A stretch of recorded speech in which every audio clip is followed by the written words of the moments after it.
Gracias por unirse a este evento. Mi nombre es Williams Sánchez y soy miembro de la comunidad de prácticas de enseñanza de español como lengua extranjera de la Asociación Cultural El Tulipán, ubicada en Lima, Perú. Hoy seré el moderador de este evento. Empezaré presentando a nuestro ponente. Su nombre es Camilo Estrada González y es un profesor mexicano de español como lengua extranjera. Vive en Mérida, ciudad en la que ha vuelto después de pasar 14 años en China. Camilo estudió la carrera de lenguas modernas, cuenta con una maestría en educación y lleva 25 años enseñando diversos idiomas, entre ellos inglés, italiano, francés, mandarín y por supuesto español. Ha trabajado en el Instituto Confucio de la Universidad Autónoma de Yucatán y también ha trabajado y estudiado en la Universidad Sun Yat-sen en China. En los últimos años ha enseñado en la Escuela de Español Cielo. Daremos la bienvenida a Camilo. Te paso la palabra, Camilo. Muy buenos días, buenas tardes, donde estén. ¿Cómo están todos? Ya me presentó Williams. Ahora igual yo había preparado una pequeña presentación, pero no importa. Lo que quería decirles es que no es una conferencia. Entonces, es una charla bastante relajada. Si en algún momento tienen una duda, un comentario, pueden hacerlo en el chat o pueden levantar la manita y es una conversación entre amigos, ¿no? Entonces, siéntanse, es una cosa relajada, tranquila, siéntanse relajados y entre amigos, ¿no? Yo les voy a hablar de mi experiencia como profe en China. No solo en China, porque ya vimos que después de la pandemia ha cambiado mucho este mundo, ¿no? Entonces, actualmente, pues estoy en México, pero sigo dando clase fundamentalmente a chinos en línea, ¿no? Entonces, bueno, y también antes que nada agradecerle al Tulipán y a Rosa en específico por esta invitación, que me encanta hacer estas cosas. Entonces, y hablar de mis cosas, hablar de mi vida, de mis experiencias, me encanta. Soy bien chismoso. Entonces, pues ya como Williams nos comentó, bueno, yo soy Camilo Estrada González, soy de la Ciudad de México, ahí nací y crecí, pero hace más o menos 30 años me vine a la península de Yucatán. Para los que no sepan, no tengan idea, la península de Yucatán para los mexicanos es como otro país. Incluso no nos entendemos cuando hablamos, hablan un español muy extraño, ¿no? Entonces para mí fue un cambio de país. Luego también viví más de 10 años en China. No sé exactamente cuántos, porque entre idas y venidas, pero son alrededor de 12 a 14 años que estuve en China. Obviamente, esto tal vez no lo sepan, pero como todos los extranjeros que viven en China, un tiempo suficiente, tengo nombre chino. Y ya vi que hay entre los que asisten hoy, hay una china. Así es que ella sabrá perfectamente leer mi nombre. Es este que está acá arribita y me llamo Cao Mo. ¿Sí? Todos los extranjeros que viven en China tienen nombre chino. Y muchos de los estudiantes chinos que estudian español, por ejemplo, les gusta tener un nombre español, o al menos un nombre occidental. Por eso entre nuestros alumnos siempre vamos a encontrar a alguien que se llama Luis, o Lluvia, o algo así, ¿no? Siempre les gusta mucho tener nombres occidentales, porque es una costumbre. En China, todos los que llegan ahí también tienen nombre chino. Entonces, esa es la primera diferencia cultural de hoy. Y bueno, déjame hacer chiquito esto porque no veo. Ahí está. Bueno, como dijo Williams, yo estudié lenguas modernas, pero también estudié turismo. De hecho, también trabajé muchos años en turismo. Y luego ya me dediqué de lleno a la educación.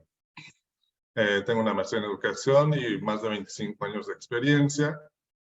No estudié, trabajé en la Universidad Autónoma de Yucatán, eh, específicamente en el Instituto Confucio de la Universidad Autónoma de Yucatán. Y también trabajé dando clases de español y luego también estudié chino en la Universidad Sun Yat-sen en el sur de China. Luego trabajé también unos años, bueno, bastantes años en una empresa que se llama Chinese in Focus, que me dediqué específicamente a hacer materiales didácticos para enseñar el chino. Entonces ahí, bueno, ya les contaré un poco más, pero estuve ahí como 6, 7 años, bastante tiempo. Y en los últimos 6 años sigo trabajando en Cielo. Cielo es una academia de lenguas en la que estamos ahora, ¿no? Yo doy español, doy clases de español, inglés, italiano, francés y mandarín. Y les quiero contar un poco cómo es que llegué a China. La verdad es que yo, pues de niño sí tenía cierto conocimiento y cierta comunicación con China, porque bueno, saliendo de una familia completamente comunista y de extrema izquierda, y pues mi mamá y toda mi familia tenía bastante contacto con China, ¿no? Yo iba de niño, me acuerdo ir al Centro Cultural Chino en la Ciudad de México y compraba libros de chino, y en español, pero sobre China, ¿no? Pero luego muchos años como que se borró de mi mente. Y desapareció China de mi mente. De hecho, cuando empecé a estudiar lenguas y eso, pues yo me fui por el francés, el inglés, el italiano y el portugués, incluso el maya, porque aquí en la península de Yucatán la gente, digo, la lengua local es el maya y mucha gente todavía habla maya. Entonces, cuando me vine a vivir acá, hace 30 años, pues me interesé en el maya y empecé a estudiar maya, también hablo maya. Pero el chino como que no, de hecho estudié japonés también en el bachillerato, ¿no? Pero el chino en realidad como que nunca lo pensé, se me borró de mi mente, no sé por qué. Entonces un día, yo vivía acá con mi madre y voy regresando de trabajar a la casa en la noche, ya cansado, y me suelta mi madre, ¿por qué no estudias chino? Y digo, chino, ¿como para qué o qué? O sea, ¿de dónde salió eso? Resulta que ella había escuchado en el radio que acababan o que iban a abrir el Instituto Confucio aquí en Mérida, ¿no? Y pues dijo, pues Camilo quiere aprender de todo, pues que aprenda chino. Que es la lengua del futuro y que es muy bonito y no sé qué. Yo dije, bueno, o sea, pues puedo intentarlo, ¿no? No sé, no se me antojaba especialmente. Dije, bueno, vamos a darle el gusto a mi madre. También porque ella quería viajar a China, ¿eh? Ojo que no lo decía solo por mí. Entonces, le dije, bueno, vamos a hacer algo. Yo me inscribo, vamos a probar, voy a probar una semana. Una semana significaba 3 clases, porque era lunes, miércoles y viernes, ¿sí? Entonces, que vamos a probar una semana y si me gusta, pues sigo. Si no me gusta, pues adiós. Me dice, bueno, trato hecho. Entonces llego el lunes a mi primera clase de chino y llega la maestra y saca una hoja, un pliego así gigante, con todo esto que están viendo en pantalla, que son todas las combinaciones posibles de la pronunciación de sonidos iniciales y sonidos finales en chino, y empieza a decirnos, a ver, repitan conmigo, aparte no hablaba español, entonces, repeat after me, puo, o, puo, puo, u, pu, ce, on, chong, ce, o, chou, Y yo, digo que, Dios mío, ¿qué es esto? ¿Qué cosa más fea? Yo me quiero ir. Entonces, pues regresé a la casa y me pregunta mi mamá, ¿y qué tal la clase, no? Y le dije, horrible, o sea, ¿qué es eso? Es espantoso, no quiero más, adiós, se acabó. Me dice, mamá, no, tú dijiste una semana. Ok, pues está bueno. Qué bueno, ni modo, hay que cumplir los compromisos. Regreso a la siguiente clase, pero el miércoles, y yo ya para esa clase ya me senté hasta atrás del salón, me hacía chiquito para que no me viera la maestra, no soportaba, estaba ahí como que viendo para arriba.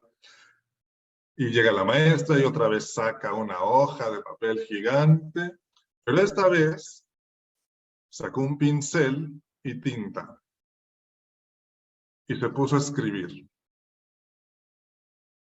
¿Y qué pasó en mí? Me enamoré. Me enamoré a primera vista de los caracteres chinos, de la escritura china. Y entonces continué estudiando. Regresé obviamente esa semana y la siguiente y la siguiente y la siguiente. Estudié como un mes. Cuando estudié, ni siquiera era el básico, era el propedéutico, ¿eh? Entonces termino el propedéutico y me llama la directora del Instituto Confucio, una muchacha, bueno, una señorita china muy simpática, que resultó ser la directora de la Facultad de Español en la Universidad Sun Yat-sen. A ella le encargaron para venir a Mérida a abrir el Instituto Confucio. Entonces me llama y me dice,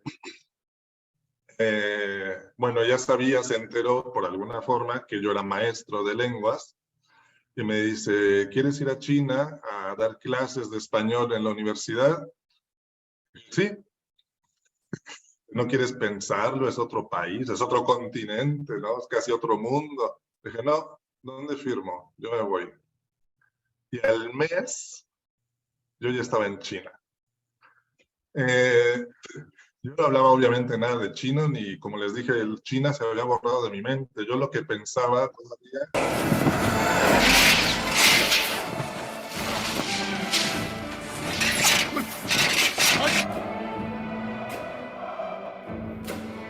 O sea, yo pensaba que los chinos volaban y peleaban y escribían todo el tiempo, ¿no? Y así llegué a China, con esa mentalidad, no tenía ninguna idea de nada, obviamente no hablaba nada de chino, y bueno, no lo puse aquí porque se me olvidó, pero me acabo de acordar que en realidad yo me fui como un convenio, con un convenio de la universidad. En este convenio yo tenía que ir a China a dar clase de español un año y aprender chino para cuando volviera a México, después de un año, dar clases de chino. Yo dije, bueno, si aprendí italiano en un mes, ¿por qué no voy a aprender chino en un año, no? Y pues no, no es lo mismo. Entonces, yo llegué a, como les decía, a la Universidad Sun Yat-sen, que está clasificada, no sé si ahora, pero en ese momento estaba clasificada en el número 4 en todo China. Para que sea una idea, en China hay una bestialidad de universidades y casi todas públicas y todas muy buenas. Entonces, ya ser la número 4 en China es como que, wow. Y esta universidad está en las, bueno, tiene 5 campus y el que yo llegué está en Zhuhai, que está en el mero sur de China, muy pegadito a Hong Kong y a Macao, que es porque ese campus tiene las lenguas y el turismo y esas carreras, ¿no? Entonces yo llegué ahí, les voy a compartir algo. Me nota que lo que les estoy contando no es solo mi anécdota de vida, también van a aprender mucho de las diferencias, ¿no?, culturales, y les puede servir en un futuro para cuando den clases a chinos, para que tengan una idea de dónde viene ese estudiante, ¿no? Cuál es ¿cómo se dice? Eh, su bagaje, ¿sí? Entonces, por ejemplo, en la universidad, este era el horario de los alumnos de español. de las 7 de la mañana a las 10 de la noche, de lunes a sábado. Tenían obviamente sus descansos para comer, pero tampoco eran tan grandes, ¿eh? Por ejemplo, de 12 a 1:30, solo 1 hora y media para comer y descansar, entre comillas, porque, ¿no? Entonces, otra cosa importante es que no todas las clases las daba yo. De hecho, yo daba muy pocas clases en relación a las clases que daban los profes chinos. Entonces, es tradicional casi en China que sobre todo estudiando idiomas, que tengan un profe chino que les explica en chino la gramática y ciertas cosas de la lengua, culturales y tal, y luego el profe nativo, o sea, yo, que se enfoca más en practicar el habla y la escucha, ¿no? De hecho, así están divididas las clases, se llama escucha y habla para el profe nativo. Luego el profe chino tiene mucho más horas que el profe nativo. Y cuando yo llegué a China, no creo que les sirva mucho, pero igual es chisme, les pagaban mucho más a los profes nativos, o sea, extranjeros en China, que a los chinos. Ahora no, ahora ya no, ahora está tabulado y les pagan lo mismo. Eso me parece muy bien. Claro, en ese momento yo estaba feliz porque me pagaban muy bien. Y los sábados eran optativas. Y no solo de lenguas, o sea, eran optativas de cualquier cosa. Por ejemplo, yo tenía un alumno que los sábados tomaba clases de apreciación de piedras preciosas. Y la tomaba y estaba súper emocionado yendo a su clase. ¿Por qué? Pues porque él pensaba que le iba a servir para cuando se casara y fuera a comprarle el anillo a su esposa y no lo estafaran, porque él sabía cómo escoger un buen anillo de piedras preciosas, ¿no? Entonces, eso, se la pasan estudiando todo el tiempo. De hecho, yo estuve trabajando en esta universidad 3 años y más o menos, casi 4 años, ¿no? Y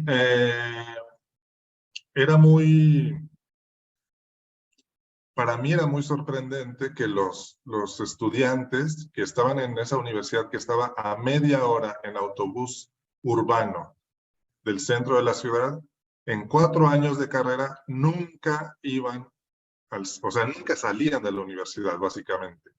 De hecho, había un pueblito que estaba junto y casi no iban ni siquiera al pueblito porque se la pasaban estudiando todo el tiempo, ¿sí? Eso, por lo menos en México, es muy diferente. No estoy juzgando si es bueno o malo, ¿eh? Solo estoy diciendo que es absolutamente diferente. Luego, cuando ya empecé a trabajar en Cielo, me cambié de ciudad, me fui a Pekín, empecé a trabajar en Cielo, en una academia privada, o sea, ojo que es muy diferente el contexto, pero aún así, bueno, en Cielo se da español, portugués, italiano, francés, pero fundamentalmente español. En Cielo los horarios no eran diferentes. Si nos ponemos a pensar que era una academia privada, y que los alumnos no iban forzados, no iban por gusto, entre comillas. Entonces las clases eran de 9:30 a 12, luego el descanso, comida a las 12. Todos los chinos del mundo comen a las 12. Y luego de 1:30 a 4 eran clases. Y luego de 4 a 6 era autoestudio. ¿Sí?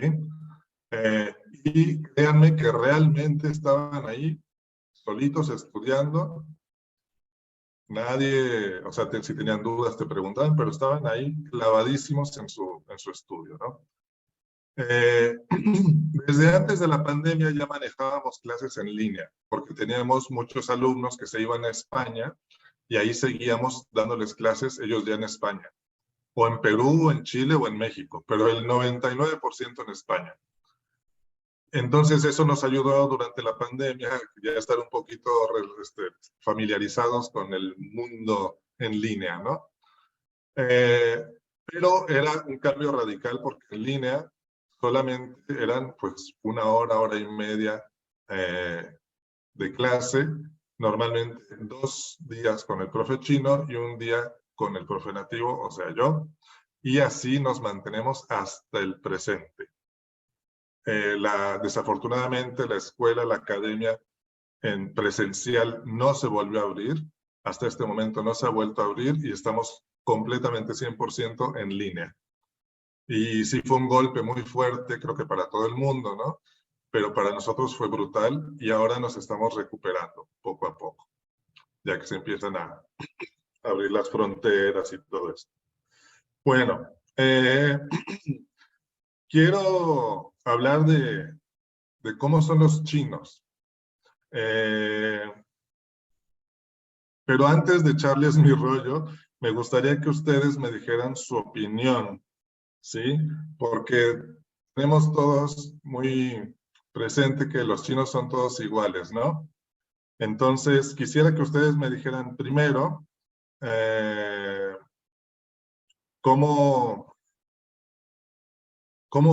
ven a los chinos, qué saben de los chinos. Yo sé que hay chinos aquí entre los asistentes, pero creo que la inmensa mayoría no ha ido a China y tampoco conoce muchos chinos, por lo menos de cerca, ¿no? Entonces, ¿qué les parece si les quisiera dar unos minutitos en grupos? ¿Sí? Los voy a poner un poco en grupos. Deja ver cuántos somos. 40. Bueno, vamos a hacer 4. Vamos a ver ¿Te unos 8 parece grupos. 8 de 5? Sí. 8 de 5, ándale. 8. Vamos a hacer 8 grupos. Solamente comentar en su mente, o en su experiencia o en su mente, dependiendo si tengan experiencia o solamente tengan conocimiento por lo que han oído, lo que han dicho. Quizá hay muchos prejuicios, estereotipos, no importa. Lo que quiero es que pongamos más o menos en común qué es lo que pensamos de los chinos y cómo los vemos sobre todo, ¿no? Entonces, que cada grupo salga con 3 características de los chinos en general, ¿eh? Entonces, vamos a hacer los grupos, si les parece. Se pueden presentar un poco rápidamente antes para romper el hielo y luego nada más, escoger 3 características de los chinos en general, ¿sale? Vamos para allá. Bueno, pues como vi ahora que estuve dando vueltas por los grupos, todos tenemos ideas diferentes, ¿no? De los chinos. Y de hecho hay chinos aquí entre los asistentes que pueden dar una visión desde dentro, ¿no? Personal hacia afuera. Unos vi que no tienen ninguna experiencia trabajando con chinos o con sinohablantes en general. Y otros que tienen bastante experiencia trabajando con sinohablantes. Entonces, está bien. Bueno, y luego aquí este meme que circula por las redes de cómo son los chinos, que dice los chinos son todos iguales. Yo puedo decirles que sí, son todos iguales, igual que...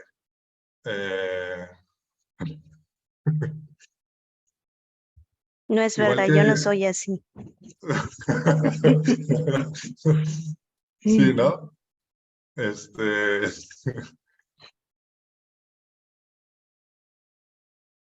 Bueno, obviamente estamos hablando de una etnia o de un grupo cultural y genético. Entonces, y si no estamos acostumbrados a convivir con ese grupo étnico, obviamente de inicio vamos a verlos todos iguales. Igual que los chinos nos ven iguales a todos nosotros. O sea, en China, todos los extranjeros son iguales y nos confunden, y realmente nos confunden. O sea, a mí me decían nombres que no eran porque pensaban que yo era otra persona y ¿no? Aunque he de decir que yo me defiendo bastante por mi fisonomía y que muchas veces pasaba por chino. Entonces, eso me ayudaba bastante. También es verdad que uno se mimetiza, ¿no? Sí, dime, Rosa. Sí, quería comentarte, Camilo, que aquí en Perú tenemos una historia bien rica por la migración china, ¿no? Que empezó a finales de los 1800. me he dado cuenta que a veces entre profes de español que enseñamos a chinos que vienen a trabajar aquí, porque mi experiencia es más en empresas, no en la universidad, tendemos a extrapolar esa información que tenemos sobre los migrantes de fines de 1800 y pensamos que los que están llegando tienen la misma cultura de esos migrantes y es totalmente diferente porque los migrantes que tuvimos al final de ese siglo, por ejemplo, su lengua materna era en la mayoría de los casos el cantonés, pero ahora los que vienen tienen como lengua materna el chino mandarín. Mandarín, sí. Y también el tema de tomar conciencia de la diversidad cultural que existe dentro de la misma China, que es inmensa, ¿no? Por ejemplo, cuando se habla de gastronomía china, para los peruanos a veces es sinónimo del chifa, ¿no? La fusión chino-peruana. Pero para ellos hay una distinción importante entre la gastronomía de diferentes regiones. Y otra cosa que yo veo es que la misma comunidad china que se ha formado desde fines de 1800 en Perú, tiene sus propias diferencias, ¿no? Hay muchos debates sobre la validez del término Tuzán, que son los descendientes de personas chinas. Hay diferentes asociaciones y cada una con su propia perspectiva o enfoque cultural. Entonces, tomar conciencia de esa diversidad nos hace comprender mejor o manejar mejor el tema cultural en la clase. Exactamente, exactamente. Y es justo a lo que iba, ¿no? Me puse a buscar un poco en Google, porque por un lado porque es muy divertido, pero por otro lado porque quería darme un poco la idea de qué es lo que se dice en Occidente sobre los chinos, sobre todo en Latinoamérica, ¿no? Y bueno, podemos ver que solamente con una búsqueda muy sencilla en Google, podemos ver que hay muchos prejuicios, muchos estereotipos, pero también muchas dudas, ¿cómo se dice? Auténticas y sin mala intención que incluso hay prejuicios o estereotipos buenos, entre comillas, ¿no? Entonces, bueno, los chinos son asiáticos, orientales, inteligentes, malos, puntuales, descendientes de quién, descendientes de Job, limpios, disciplinados, orientales o occidentales, madre mía. O ¿por qué los chinos comen con palillos, comen mucho ajo, no comen queso, comen mucho, toman agua tibia, comen mucho arroz, no engordan con el arroz, no usan desodorante, comen de todo, creen en Buda? ¿Por qué los chinos no comen queso? Aquí hay una que nos interesa, ¿no? Como maestros, ¿por qué los chinos no pronuncian la R? Esa es una duda bastante buena para un maestro y nos puede ayudar como maestros de español a solucionar un problema. ¿Por qué los chinos no tienen pestañas? Luego tenemos aquí, esto me encantó, esta me devolvió la fe en la humanidad. Los chinos en el inicio de su civilización comenzaron a sembrar arroz. Dije, bueno, por lo menos no están tan perdidos y están interesándose por la cultura tal. Luego, esta volvió a perder la fe en la humanidad. Los chinos de BTS son de Japón. Y bueno, los chinos del ancho, la verdad es que no la había entendido al inicio, pero luego, perdón, ya vi que está relacionada con esta y con esta, ¿no? Los chinos del rancho parece que es una canción de un grupo que jamás había oído y está relacionada con cómo pronuncian el estereotipo de cómo pronuncian los chinos el español, la R en especial, ¿no? Bueno, esto nos lleva, bueno, por lo menos yo no les quería sacar aquí la Wikipedia, pero en realidad se pueden encontrar cosas muy interesantes, ¿no? Por ejemplo, para empezar, que los chinos son más o menos, estimación del año pasado, 1.412 millones, 600, bueno, 1.412 millones de habitantes. Es una estimación y normalmente la gente dice que son muchos más. Obviamente que 1.412 millones de personas no pueden ser todas iguales. Esto es decir que más o menos de cada 5 humanos, uno es chino y obviamente uno es indio. ¿Sí? Para que se den una idea también, en China hay 56 grupos étnicos. Aquí está el mapita. de los que el más importante en cuestión numérica es el Han, que es este que está aquí, ¿no? Que es el más del 90% son Han. Esto es relativo también. ¿Por qué? Porque primero, grupos étnicos, por ejemplo, aquí está, ven el verde de aquí que se llama Yi. Para el gobierno chino, la etnia Yi es una etnia. Pero si tú les preguntas a ellos, ellos se dividen muy claramente en muchas etnias. Entonces, también es una visión un poco como generalizada, ¿no? De hecho, hay muchas más etnias de 56.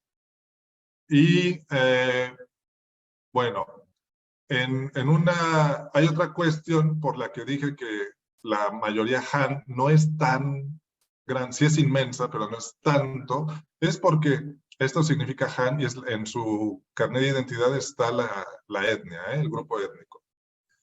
¿Qué pasa? Que antes si una persona Han se casaba con una de otra etnia, cualquier otra etnia, iban a registrar a su hijo como Han, por cierto privilegio, para no ser el diferente, ¿no? Esto era antes, ahora pasa lo contrario. Si una persona Han tiene un hijo con otra persona de cualquier otra etnia, el hijo muy probablemente lo registren como de la otra etnia, no como Han. ¿Por qué? Porque tienen ciertos privilegios ahora las minorías étnicas.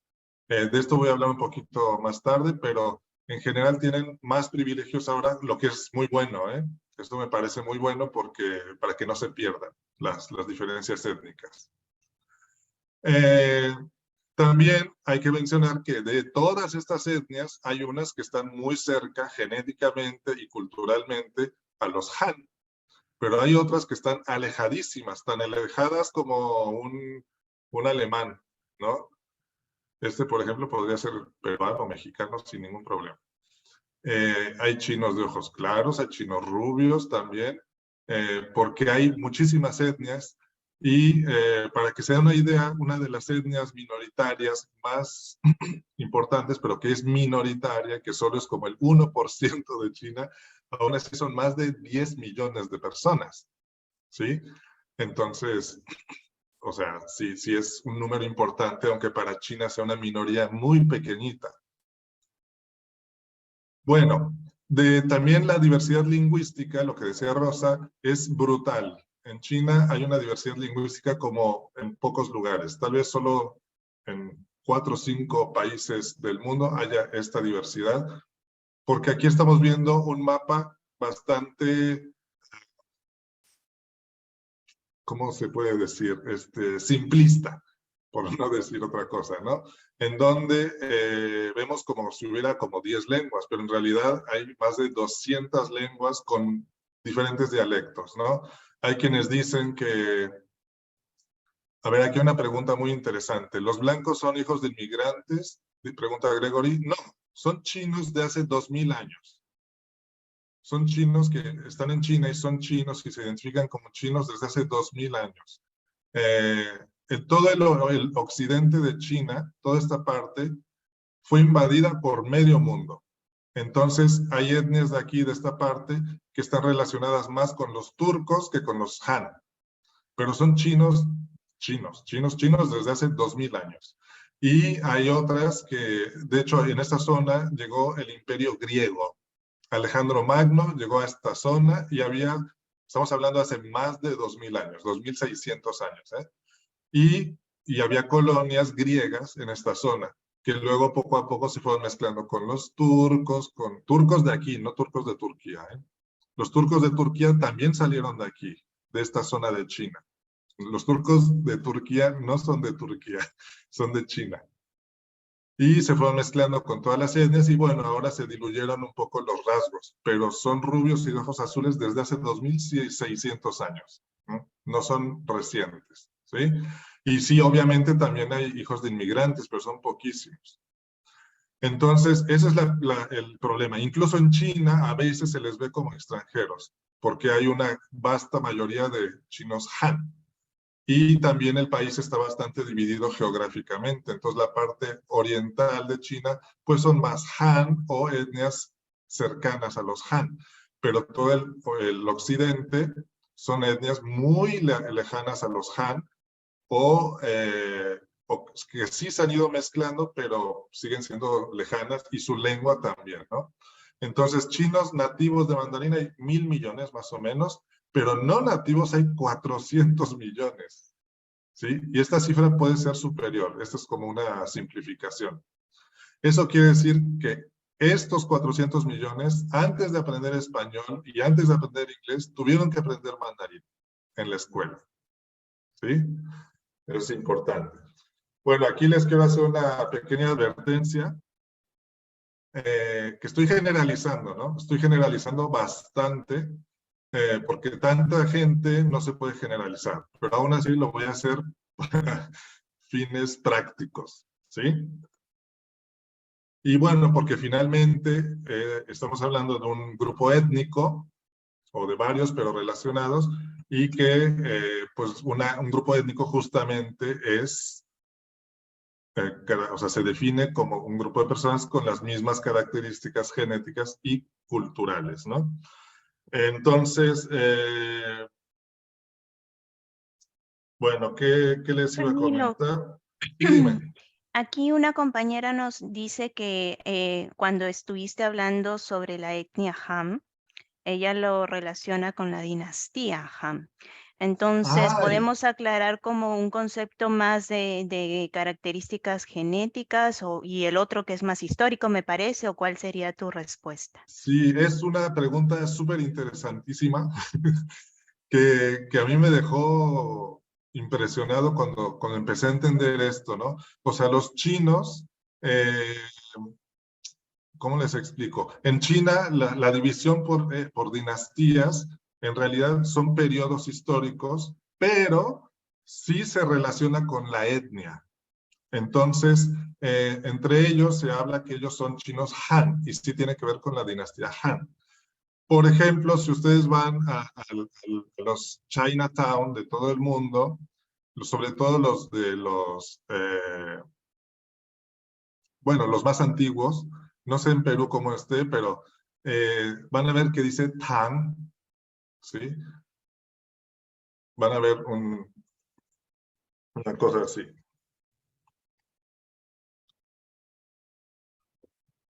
Este carácter, el primer carácter, es Tang, y es de la dinastía Tang, porque en esa época ellos eran Tang. Entonces, en esa época de la dinastía Tang, todos los chinos eran Tang. En la época de la dinastía Han, todos los chinos eran Han. Lo que pasa con la dinastía Han es que lo ven como el inicio de su civilización. Por eso se identifican más con esa. Pero, por ejemplo, ¿por qué le decimos China a China? Ese es un dato bastante interesante y está sujeto a controversia, pero la versión más probable es que China se llame así por la dinastía Qin. Esto se escribe así en el alfabeto fonético chino y se lee Qin, es un segundo tono, Qin. Y el territorio que hoy es China y la etnia y la cultura que hoy es la cultura china, desde hace más de 2000 años se llamaba así Xin en todo el sureste y sur de Asia. En India así se le llamaba. Y es que en esa época estaba la dinastía Qin y se le quedó el nombre y pasó a Occidente como Qin y luego se le agregó la A. Es más, desde India ya se le llamaba China. Entonces, es de ahí que viene el nombre China que usamos para ese lugar y para esa cultura, desde Claro, hace más de 2000 años. Camilo, porque cuando yo llegué a China, lo que me sorprendió es que en chino, en su idioma, ellos le dicen Yonko, ¿no? Que es como el país del centro o la región Exacto, del centro. exacto. Es como decir, pues es que no tiene nombre este lugar. Lo que pasa es que también hay bueno, acordarse que China hace 2000 años, un poco más de 2000 años, no era un país, eran muchos países-estado, un poco lo que pasaba en Europa, en Italia, eran ciudades-estado, perdón, o países muy pequeñitos, y que hace 2000 años un emperador los unió a todos. Por eso, no es que sea etnocentrismo y que ahí se siente en el centro del mundo, no, en realidad unieron al país. Entonces, ese país del medio, el país del centro, significa que está unificado el país. Desde hace 2000 años China se unificó, unificaron la lengua, la escritura, las leyes y muchas otras cosas más. Entonces, de muchos países diferentes hicieron uno. Y también de ahí la gran diversidad que hay hasta el día de hoy en China. Bueno, ¿de dónde vienen los chinos? Como decía Rosa hace rato, exactamente, los chinos que nos llegaron a América al principio, o sea, históricamente, nos llegaron todos más o menos de esta provincia de aquí que la ven, que se llama Cantón o Guangdong, y esta de aquí de junto, que se llama Fujian, que está enfrentito de Taiwán. Entonces, de estas dos provincias nos llegaron casi todos los chinos históricamente. Los chinos que están llegando últimamente también vienen de aquí, pero también vienen de otros lugares. Y por eso hablan mandarín ya. Porque en China ya el mandarín es un idioma bastante, es la lengua oficial desde hace mucho, pero también es la lengua franca, ¿no? Entonces, si tú viajas por China, es mucho más fácil usar el mandarín, aunque su lengua natal no sea el mandarín. Eso no pasaba hace 100 años. Hace 100 años cada pueblo, cada lugar, cada región tenía su lengua y por eso los que llegaban aquí y los chinos que llegaron a América en los últimos 100 años no hablaban mandarín, ni idea. Hablaban cantonés, minán o alguna otra lengua del sur, sobre todo. Eso también hay que pensarlo porque ese es el estereotipo y el prejuicio que tenemos sobre los chinos. Pensamos que los chinos son los cantoneses. Lo que decía Rosa es muy cierto. En México, yo me acuerdo cuando era niño, no decíamos vamos a la comida china, decíamos vamos a la comida cantonesa, porque todos los restaurantes eran cantoneses y era comida cantonesa. Lo de comida china es muy reciente en realidad y no es comida china, es comida china-americana. ¿Todos dominan, una pregunta aquí, ¿todos dominan el mandarín en China? No. ¿Se enseña de 20 años de edad para abajo? Sí, porque se enseña en todas las escuelas, pero no desde siempre. Yo conozco gente mayor que no habla mandarín. Lo entienden si su lengua es cercana al mandarín. Si no es su lengua cercana al mandarín, no entienden ni papa. Y solo hay una lengua oficial, es el mandarín. Aunque durante un tiempo se quiso, con este fin de unificar el país, se quiso como que eliminar un poco las lenguas locales, un poco como pasó en Francia o en España, o en Italia. Pero últimamente ha habido como un resurgimiento de las corrientes de rescate de las lenguas, las tradiciones locales y tal. Entonces sí se está rescatando, con suerte, y están a tiempo todavía. Si no, va a pasar lo que pasó en México, que desaparecieron todas las... o sea, todavía existen, pero son muy, muy, muy minoritarias las lenguas indígenas, ¿no? Bueno, y ya hablando directamente de los estudiantes chinos, se me ocurrieron algunas características que pueden ser de ayuda a la hora de... Sí, dime, Rosa, perdón, no vi que levantaste la mano. No, nada más para terminar este tema cultural que es tan importante para nosotros. Claro que es difícil dominar todos los aspectos culturales de China, porque es tanta información, pero sí desarrollar la actitud de querer saber más de la cultura de nuestros estudiantes.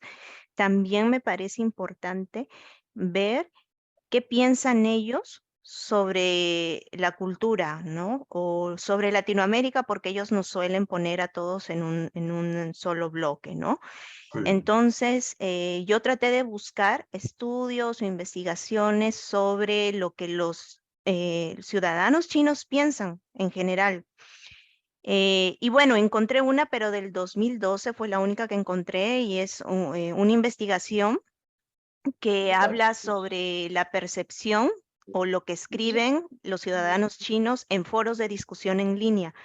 Y descubrí que un tema que ellos mencionan mucho es que, por ejemplo, ven a Latinoamérica como una región que ha dependido mucho de Estados Unidos, que le ha dado mucha entrada y poder en su vida política. Otra cosa es que recuerdan mucho una masacre que me parece que hubo en 1911 justamente en México, Sí, donde fallecieron algunos chinos, y también tienen muy presente históricamente toda la historia de abuso laboral que sufrieron estos migrantes a fines de 1800 que venían en condiciones muy duras a laborar en el campo aquí, ¿no? Entonces, eso creo que es importante porque cuando te enfrentas a una clase nueva, no sabes lo que ellos pueden estar pensando del país, a dónde están, porque los han mandado a trabajar, no porque querían venir, ¿no? sí, es súper interesante, está increíble, muchas gracias por compartirlo. Sí, es súper interesante saber qué piensan de nosotros. Y eso también ayuda, por algo que voy a decir a continuación en un momentito, pero ayuda mucho a nuestra clase, ya viéndolo prácticamente como maestros, nos ayuda mucho eso de conocernos. De hecho, alguien lo dijo aquí en el chat hace rato, y también lo oí en uno de los grupos de hace ratito, que es verdad, de esto voy a profundizar el rato, pero que esa barrera que pensamos que existe al inicio, que son fríos y tal, en realidad es eso, es una barrera de hielo, pero que una vez pasándola ya no hay ningún problema. Entonces, entre las características sí que encontré como para que puedan ayudarles entre los estudiantes chinos, y también lo decía esta Lin Pan, creo que se llama, la asistente que está en España, que es china, es que están en constante competencia. O sea, imagínense que 1.500 millones de personas en el mismo país luchando por la misma o sea, en el mismo grupo, aunque es verdad que hay mucho trabajo, pero aún así es una competencia brutal, ¿no? Estudian todo el tiempo, como ya dije, y ya vimos el horario más o menos de estudio. Viven en la escuela, literalmente, desde secundaria, viven en la escuela. O sea, estos son dormitorios y no todos, pero casi todos viven en la escuela desde la secundaria. Toda la secundaria, todo el bachillerato y toda la universidad viven en la escuela. Esto quiere decir que vuelven a casa, si tienen suerte, pues los fines de semana, si viven cerca y si tienen tiempo, porque si no se la pasan estudiando, ¿no? O si no viven cerca o no tienen tiempo, es normal para un estudiante chino volver a su casa una vez al año. Con suerte 2, en las vacaciones de invierno y de verano. Pero si no, en las de invierno. Yo conocí cientos de estudiantes que no volvían a casa en verano porque no tenían dinero o porque tenían que estudiar o porque tenían que trabajar. Y solo volvían a casa en las vacaciones de invierno, que es el año nuevo chino, que es súper importante, entonces más importante que la Navidad para nosotros, ¿no? Entonces, sí viven en la escuela. Esto, pues tiene varias, ¿cómo se dice? Esto puede resultar en cosas que podemos ver como buenas o malas, pero no vamos a juzgar. Solamente voy a decir que, por ejemplo, el gobierno tiene un control muy grande sobre la educación. No solo la educación escolar como lo que pensamos, sino también sobre la educación familiar. O sea, los modales, la disciplina, todo eso, el gobierno tiene control bastante fuerte. No estoy diciendo que esté mal, ¿eh? De hecho me parece bien en algunas características, en algunas circunstancias. O por ejemplo que la cercanía entre sí, viven aquí como vemos la foto, viven en habitaciones de 6, 8 hasta 10 estudiantes por habitación. Cada uno tiene su closet, su ropero, a veces tienen también su escritorio para cada uno, a veces no. Tienen su baño aquí adentro, a veces no. A veces lo tienen compartido en todo el pasillo. Y algunos tienen balconcito para colgar su ropa, etc. Depende también de la escuela, ¿eh? Pero por ejemplo, la cercanía y los lazos que logran hacer entre compañeros de escuela es increíble. Increíble porque es como hermanos o más, porque obviamente están con ellos todo el tiempo, ¿no? Conviven muchísimo. Y por último, el Gaokao, que es el examen único de ingreso a la universidad. Los chinos viven, no es algo nuevo, los chinos tradicionalmente es una educación enfocada a los exámenes. Por eso se van a encontrar con que están muy preocupados por el examen todo el tiempo.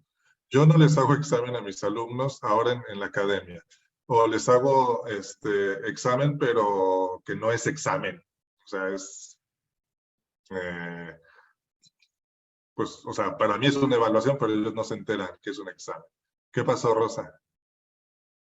Sí, un dato, por ejemplo, para enseñarles a hijos de chinos que están aquí en Perú, ¿no? Porque de repente los que ya son ejecutivos y trabajan como que no quieren que les tomes examen porque están muy ocupados.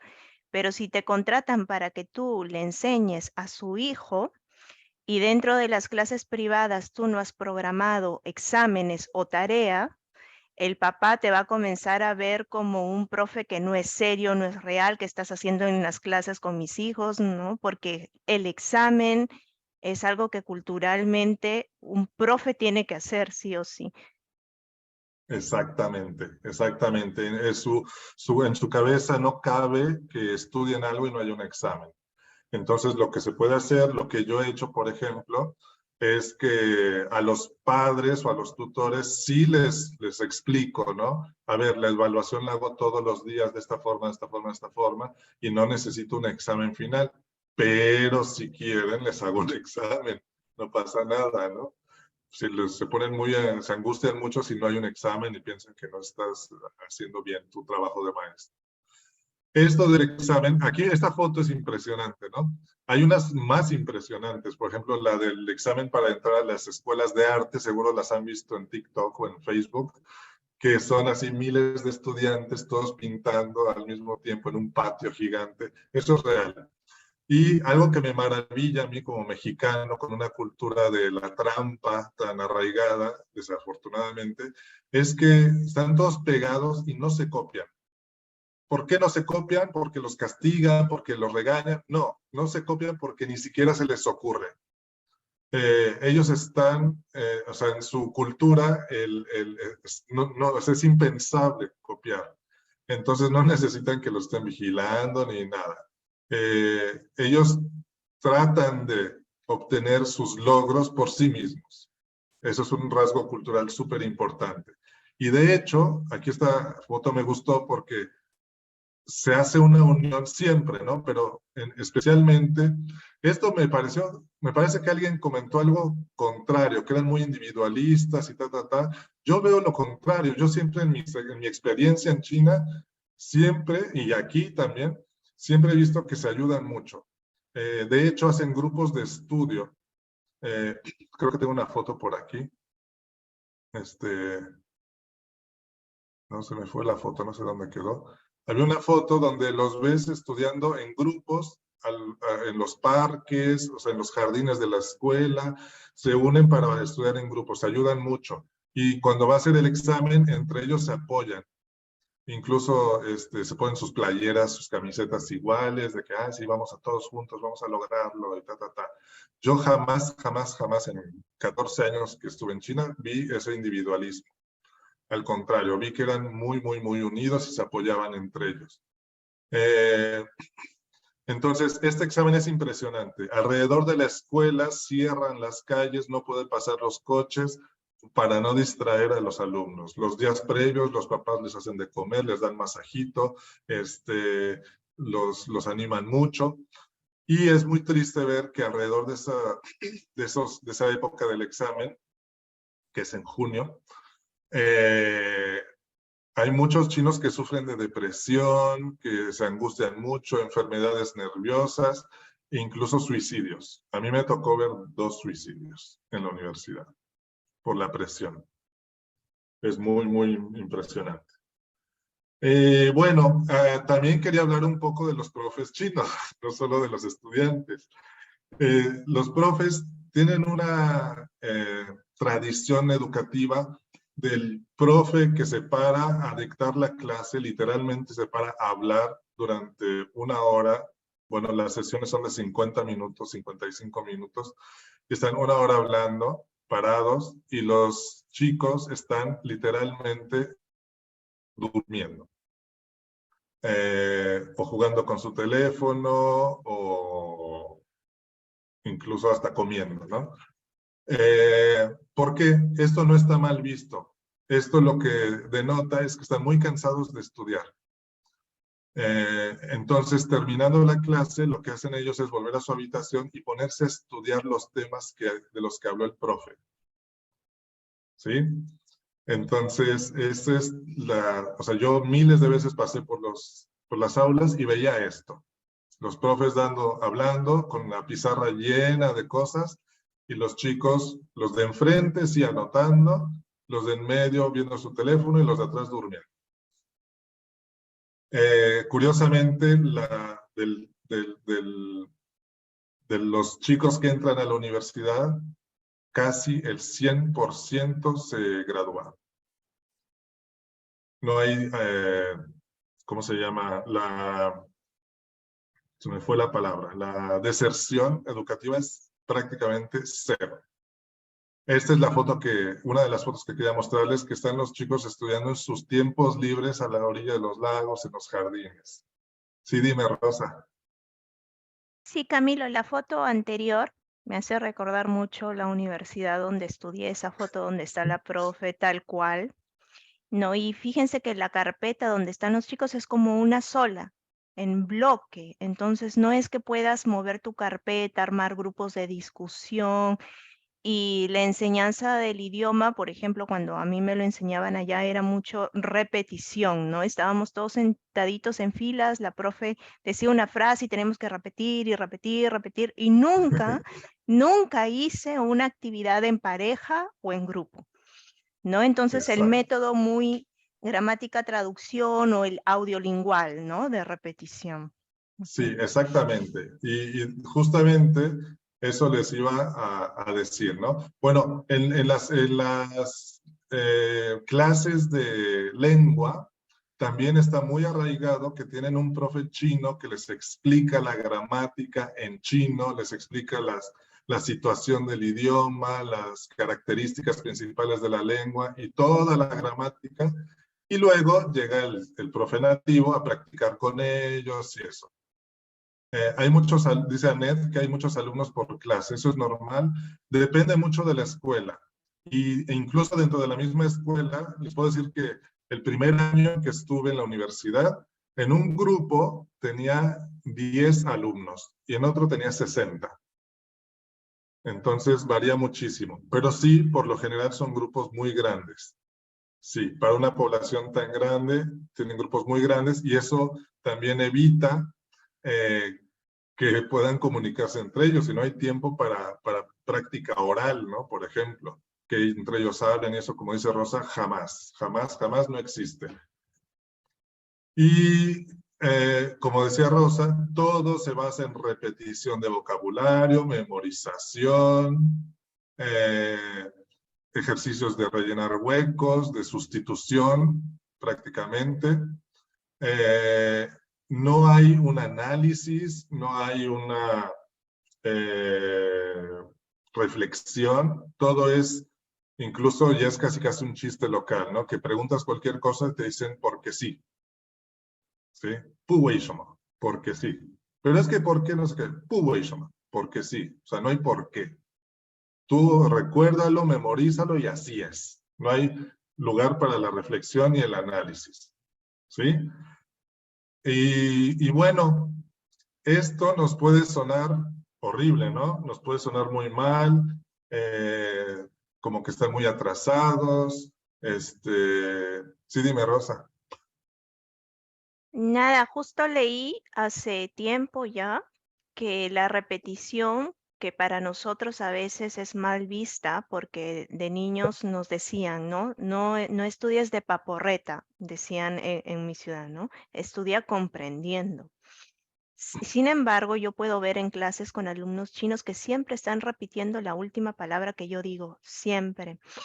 Y leí en un artículo que dentro de la tradición, con la influencia de Confucio, ¿no? Y todo esto que cala mucho en la educación para ellos, no es que están repitiendo por repetir, están repitiendo y analizando al mismo tiempo. ¿En tu experiencia crees que es verdad o no? Sí, exactamente, es justo lo que venía a decir. O sea, todo eso que vemos tan mal, los profes actuales de Latinoamérica o de Occidente en general, que hacen los chinos, lo han venido haciendo desde hace 6.000 años, ¿sí? O sea, les voy a decir la otra cara de la moneda. Hace 6.000 años que los chinos vienen haciendo eso. En todos los exámenes internacionales, los chinos están en los primeros lugares. Todos estos son chinos. Luego está Japón y Corea, que tienen una tradición educativa china. O sea que de los 10 primeros lugares, solo hay 3 que no siguen una tradición educativa china. ¿Sí? Ese es el examen PISA. Luego está Finlandia, que es el paraíso de los nuevos educadores. También está en los primeros lugares. Ahí no hay exámenes, no hay clases, no hay nada, es puro juego, me encanta. Y también están hasta arriba, ¿no? Entonces, bueno, eso es para plantearnos si realmente están haciéndolo mal o no. También encontré esta gráfica donde podemos ver a Chile, México, Perú, Ecuador, Colombia, Panamá, Guatemala, Venezuela y El Salvador, que hablan peor inglés que China. Solo Argentina se salva y uno que otro. ¿Sí? O sea, ese método de repetir, de rellenar huecos, de todo que han hecho durante 6.000 años, Le ha puesto en la cámara. tiene resultados, ¿no? Además, recuerden que más de la mitad de los chinos son bilingües de por sí, de nacimiento. O sea que cuando estudian inglés, que es normalmente la primera lengua extranjera que aprenden, ellos ya hablan 2 lenguas. Entonces, el español sería su 4ª lengua. ¿Sí?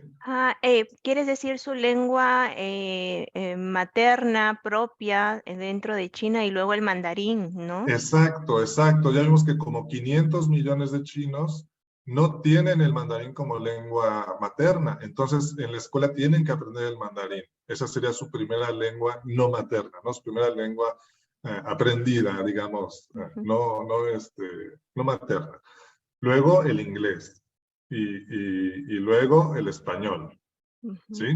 Bueno, Entonces, Camilo, con sí. esto de la repetición, aquí en Perú, para enseñar español a los chinos que están trabajando en empresas, ¿no? ¿Ok? No hablo del ámbito universitario, sino los ejecutivos.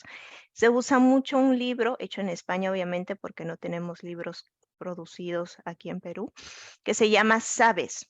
Y cuando uno abre este libro, están las listas de vocabulario en chino y en español, ¿ok? Y también están las actividades de rellenar, muy mecánicas, muy del método audiolingual.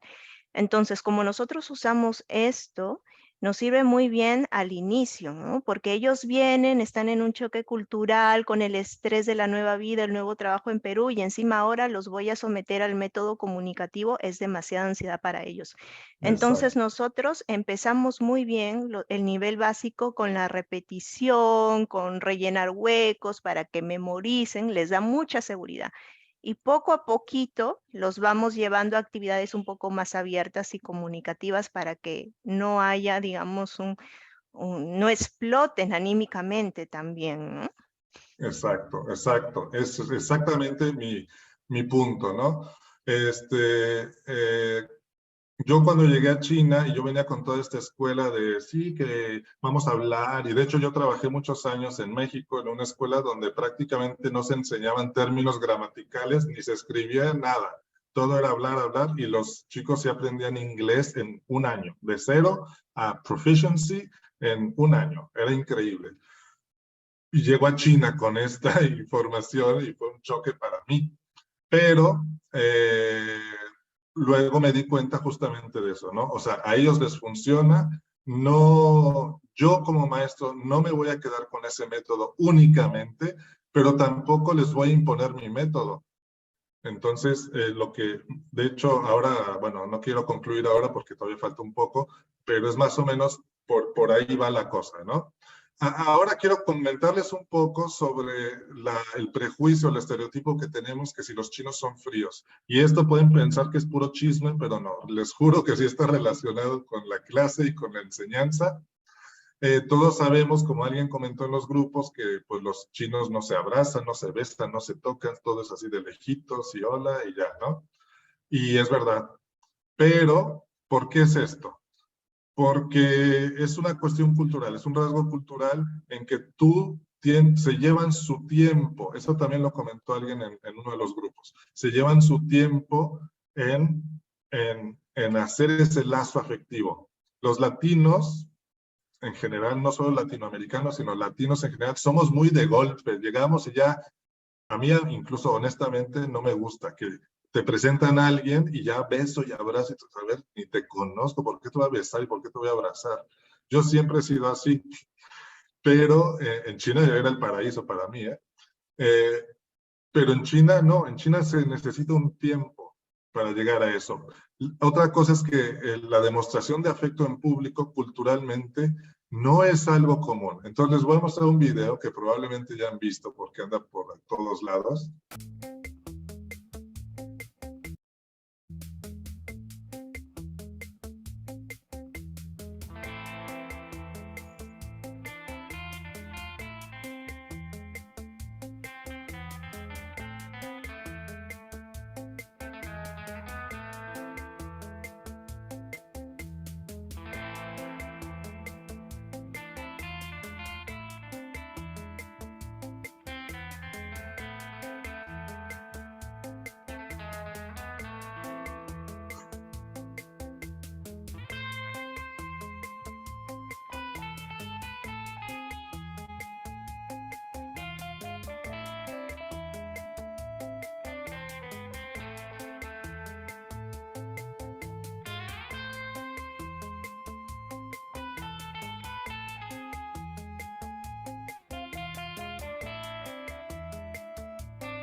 Entonces es eso, ¿no? O sea, al inicio no puedes llegar y darle un beso. Esto en la clase también es así. Y mi comentario, por ejemplo, el primer comentario sobre esto es que no les gusta ser expuestos ante la clase, ¿no? Entonces, si cometen un error o algo así, no está bien que los expongas, que es, no, así no es así, ta, ta, ta. Lo que yo aprendí es a dar siempre, también en México, porque los mexicanos tenemos un poco esto también, de dar el corregir en general, no a la persona, sino en general. Y con el tiempo, ya que entras en confianza con tus alumnos, ya que hay cierto nexo afectivo, entonces ellos mismos son los que se ríen, y, ay, me equivoqué, no era así, no sé qué, jajaja, y ellos mismos son los que se exponen. Entonces, sí lo hacen, pero no lo hagas tú como maestro, porque entonces sí los puedes incomodar, ¿no?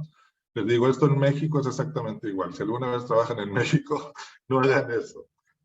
Y bueno, también entrando un poco ya a las dificultades específicas del aprendizaje o de la enseñanza, obviamente, mientras más lejos esté del español la lengua del estudiante, pues más difícil va a ser al principio, ¿no?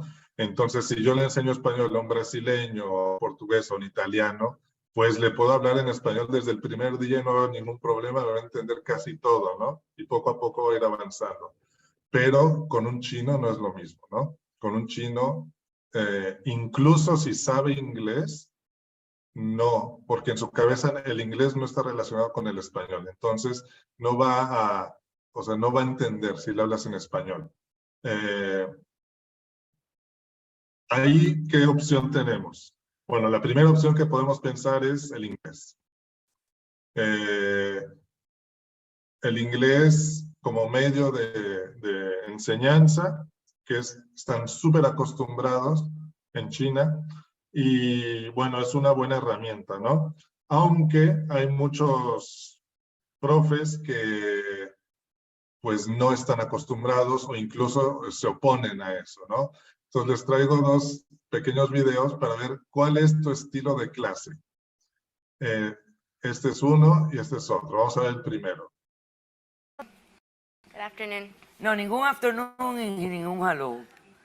No, ninguno. Aquí tú hablas español. Esto es un programa en español. Aquí se habla español. Aquí nosotros no ponemos letreritos. Y el segundo. Bueno, les voy a enseñar inglés. Bueno, voy a decir algunas, voy a poner unas anunciadas en español. Se los voy a traducir en inglés. Ok. Por ejemplo, mi vida eres tú. En inglés es my life is yours. Yo vivo en tu corazón. I live in your heart. Entonces, ¿cuál es tu estilo de clase?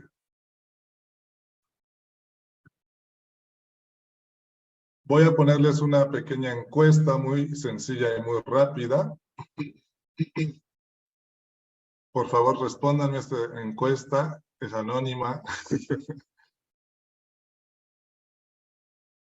Súper interesante esto.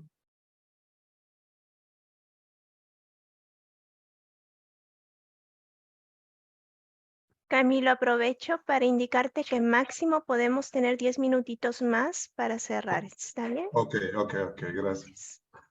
Bueno, ya está. La gran mayoría, para mi sorpresa, dijo que se puede usar otra lengua, ¿no?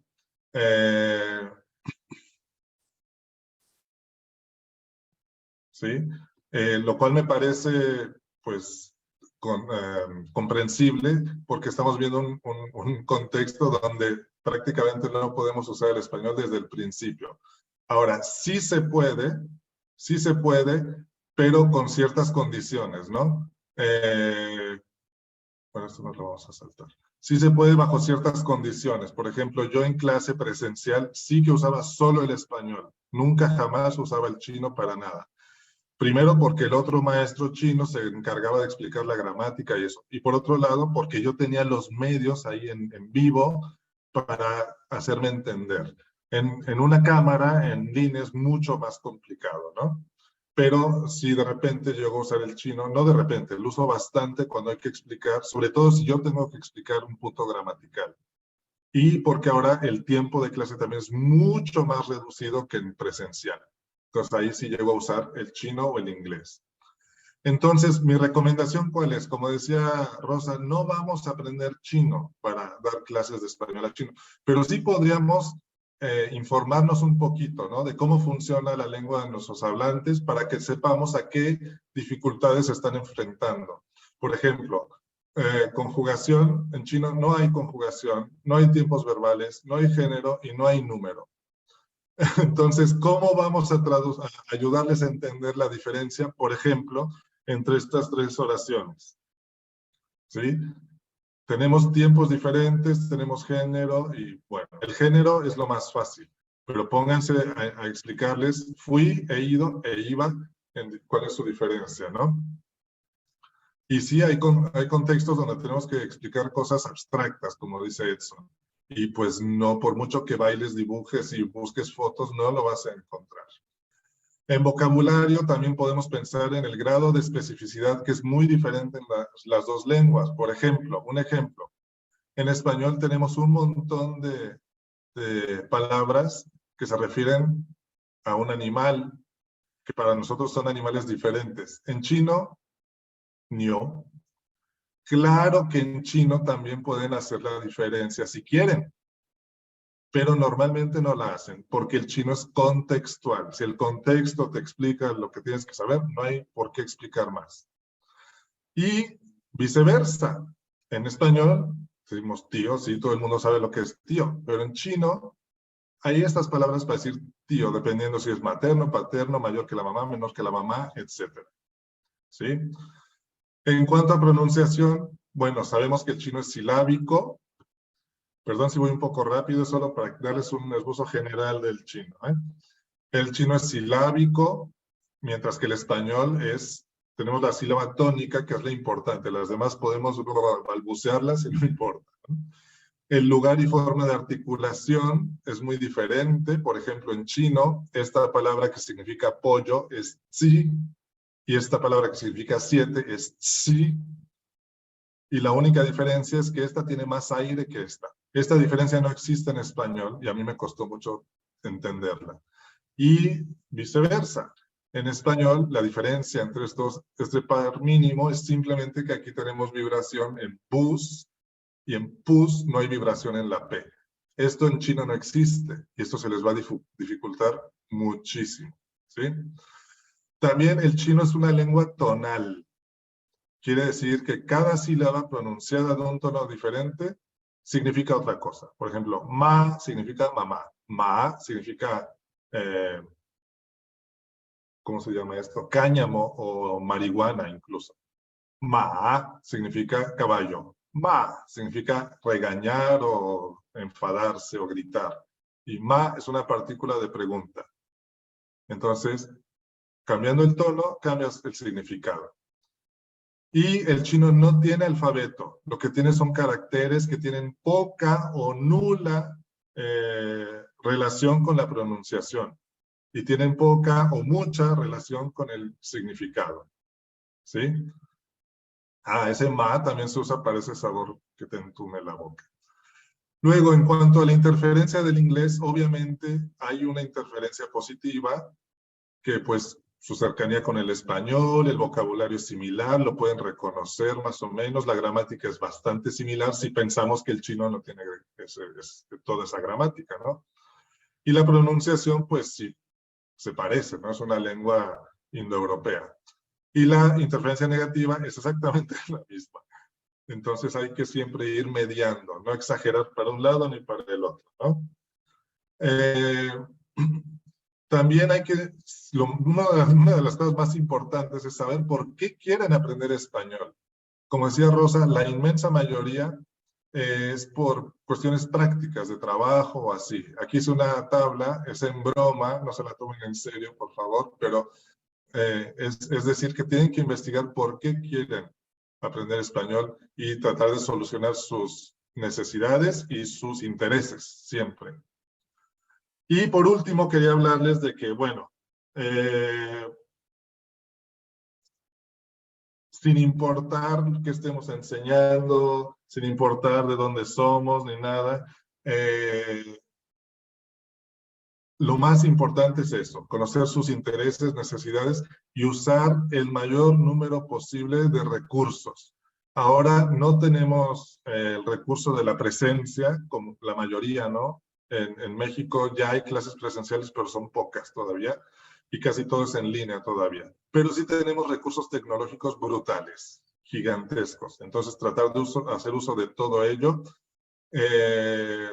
canciones, poemas, música, etcétera, ¿no? Videos, ahora que están de supermoda.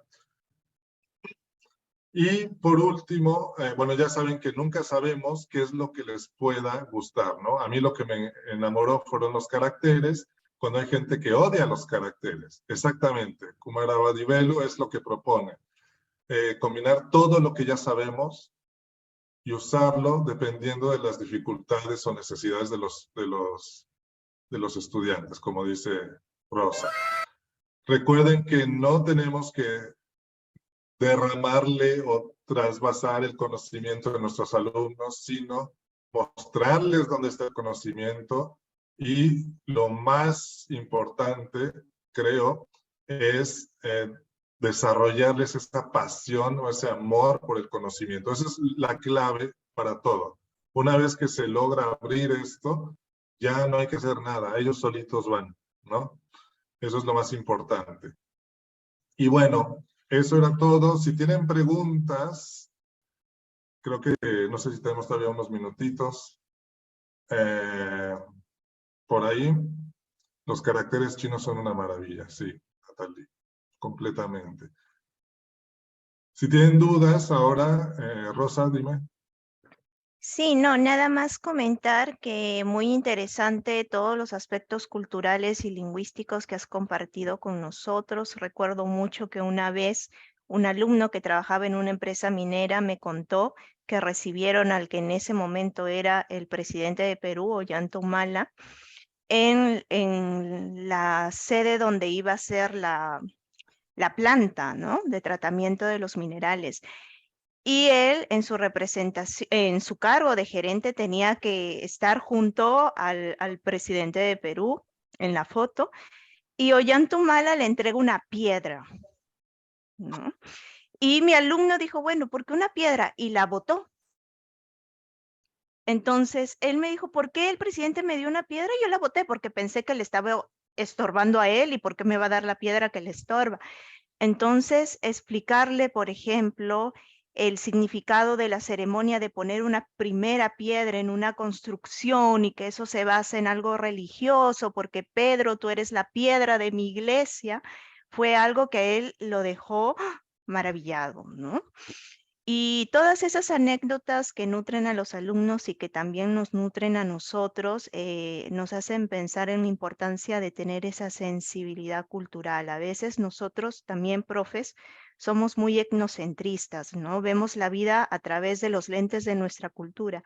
Pero si desarrollamos esa sensibilidad, aunque no conozcamos toda la cultura china, ya tener esa sensibilidad nos hace pensar, uy, de repente es algo cultural lo que está pasando aquí, ¿no? Hay que investigarlo.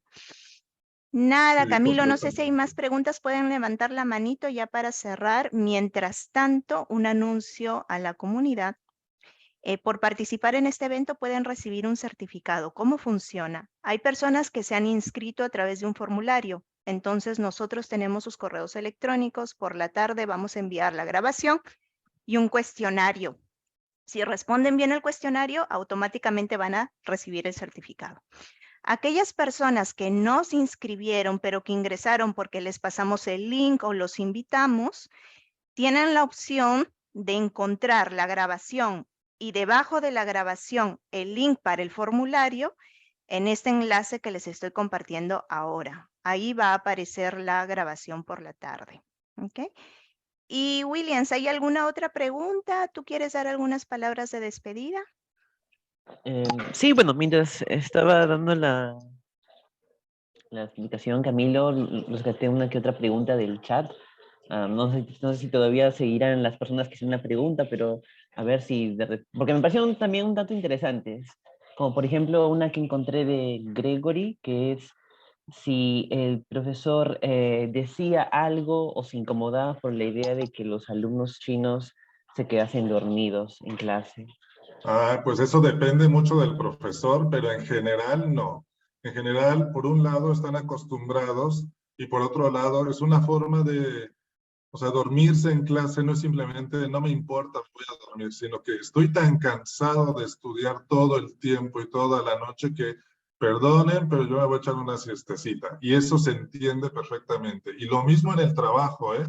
Por ejemplo, es normal, completamente normal en cualquier trabajo, que después de comer o en un cierto momento se echa uno una siesta. Todos al mismo tiempo se ponen a dormir en el trabajo. Puede ser sobre su escritorio o ya si es un lugar más bonito, más elegante, incluso hay lugares donde puedes irte a echar. Incluso hay gente que saca sus catres, sus camas, ahí y se echa, o sus, ¿cómo se llama? Sus tapetes esos de yoga para echarse ahí en el suelo. Es lo más normal del mundo y me parece fabuloso. O sea, es descansar porque estoy cansado de trabajar, porque nadie se hace, como decimos en México, nadie se hace güey, ¿no? De que, ay, a ver si no me ve y me voy a dormir un rato. No, es porque estoy realmente cansado. Aquí Roxana tiene una pregunta. ¿Se necesita algún certificado o diploma para enseñar español en China? Sí, a partir, oficialmente sí. A partir de hace como 10 años se puso una ley en que no se puede dar clase de un idioma en China si no eres nativo y si no tienes estudios en ello, ¿no? Muy bien, entonces Camilo además nos ha compartido ahí su correo electrónico, cópienlo por favor, y decirles que él es un profesor colaborador de nuestro programa de formación de profesores, porque él recibe a nuestros profesores en prácticas en sus clases y también permite que el profe practicante tenga una interacción directa con el alumno. Aquí hay algunos que han estado practicando con él. Entonces han tenido la experiencia de ver cómo funciona este contexto de enseñar español a alumnos chinos. Enseñar español es algo que se tiene que adaptar al contexto de enseñanza como hacemos los profesores de todos los campos. A nombre del Tulipán quiero agradecer a Williams que nos ayudó hoy en la moderación y también a Camilo por todo lo que hace por nuestros alumnos y por esta presentación. ¿Okay? Entonces, sonreímos, nos despedimos y gracias a los que se han inscrito al siguiente encuentro. Gracias a ustedes. Chao, chao. Nos vemos en breve. Chao. Adiós, adiós.